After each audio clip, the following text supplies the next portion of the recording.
the kind of comfort and convenience we're enjoying, no other generation ever has known on this planet. This is a fruit of science or technology rather. In spite of that, will it lead to human well-being? That's a question mark. Comfort and convenience will come, but will well-being come? That's a question mark, because if you look back on the humanity, let's say 100 years ago or 1,000 years ago, how people were and how people are you today, are you more joyful than them? Are you more blissed out than them? Marijuana is not legal in Texas, right? If I'm asking the wrong question not legal, right? Okay. So, are you more blissed out than previous generations? It's not true. We are in much more comfort, but we are not in much more joyful states or pleasant states within ourselves. Or in essence, our well-being or the fundamental quality of our life has not changed, though the physical quality of our life has changed like unimaginable proportions in the last 50 years.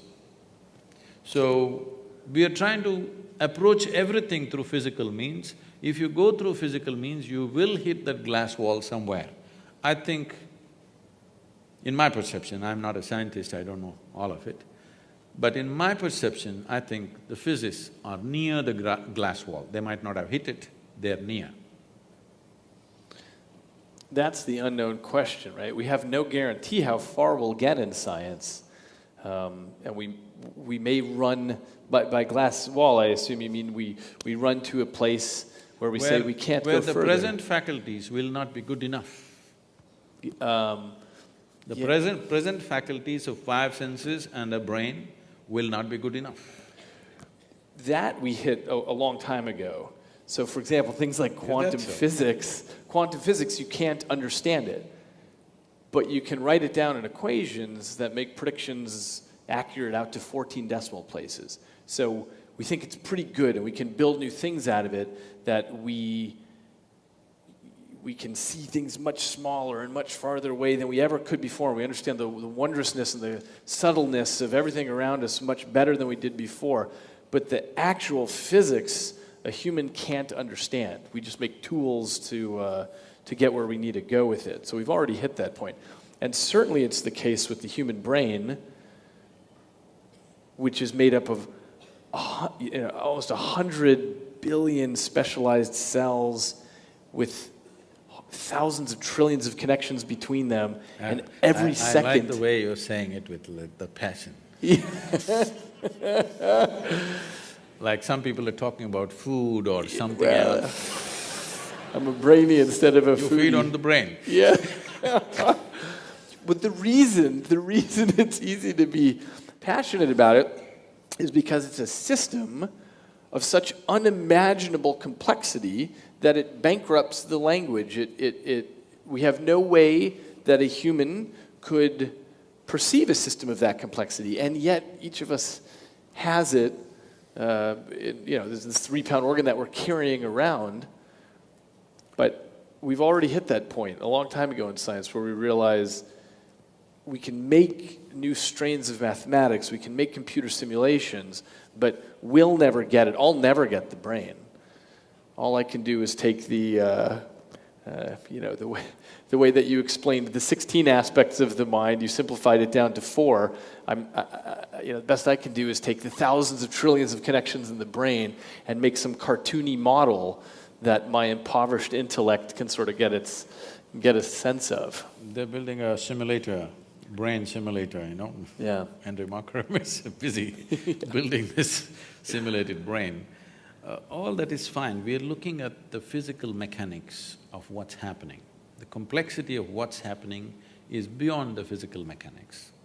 See, looking at the physical mechanics of the brain, the neuronal function and the electric… this thing that's happening, the waves that are flowing, whatever things happening, is fantastic because of the complexity of what it is, the sophistication of what it is. It is the gadget, no question, okay? This human gadget is the gadget on the planet. Of what we have seen, this is the most sophisticated gadget on the planet, there's no question about that. Keeping that aside, but even this brain can be manufactured with something as simple as a piece of a carrot or a bread. So I'm saying, there is an intelligence here which can create a brain. Why are you ignoring that intelligence? I think that's the heart of science, is to try to understand what that is. What I mean by that is, so we have different approaches in science to get there, but studying the genetic code and understanding how the heck with 27,000 genes can you unpack a human being? Because whatever the truth is of what's happening spiritually, if there's a separate you or not, what we know for sure is that you can unpack a human being from these 4 letters of amino acids, and these base pairs that make these proteins, and somehow that all gets unpacked, fueled by bread and carrots and so on. These kind of questions have always been on human mind. It happened almost 15,000 years ago. Adi Yogi, that means the first yogi, he had 7 disciples. These 7 disciples are full of questions.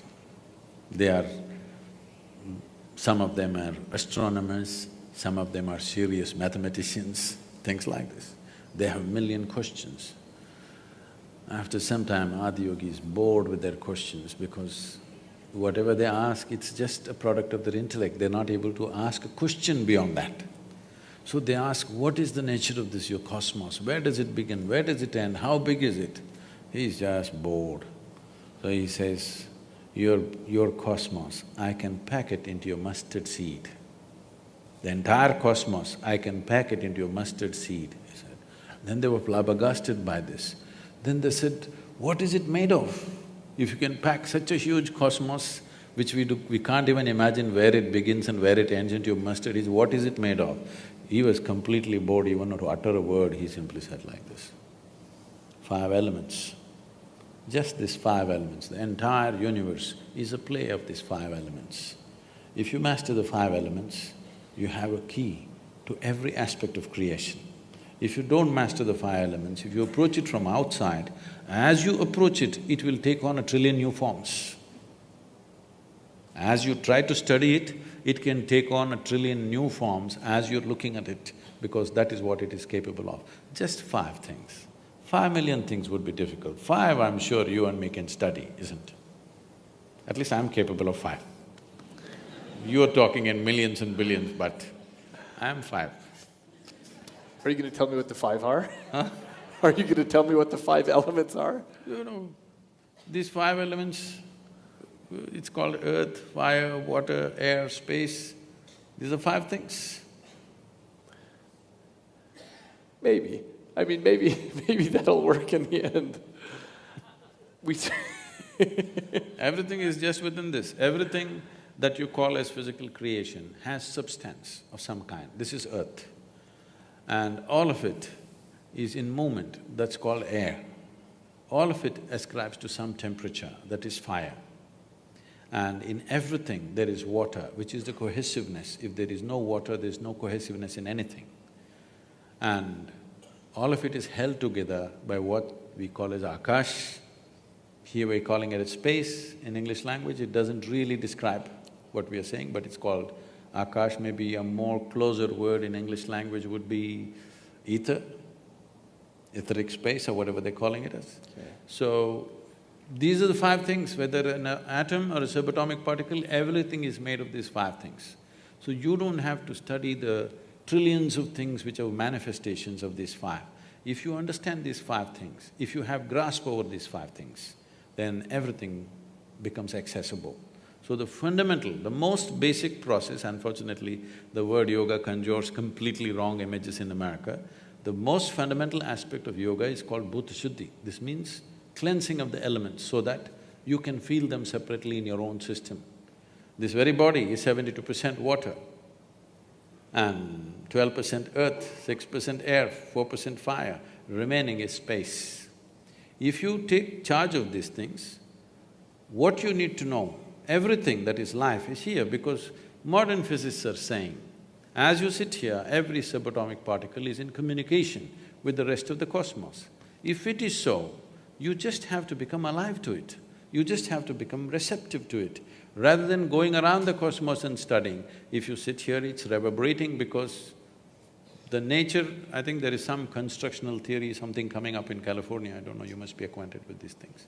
I blurbed the book actually on the back. But fundamentally what they're saying is, whether it is the smallest thing or the biggest thing, everything, the fundamental design is same. It is only the complexity and sophistication which is improving. Between an amoeba and you, the fundamental design is same. It is much more complex and sophisticated, but essentially life-making design is same.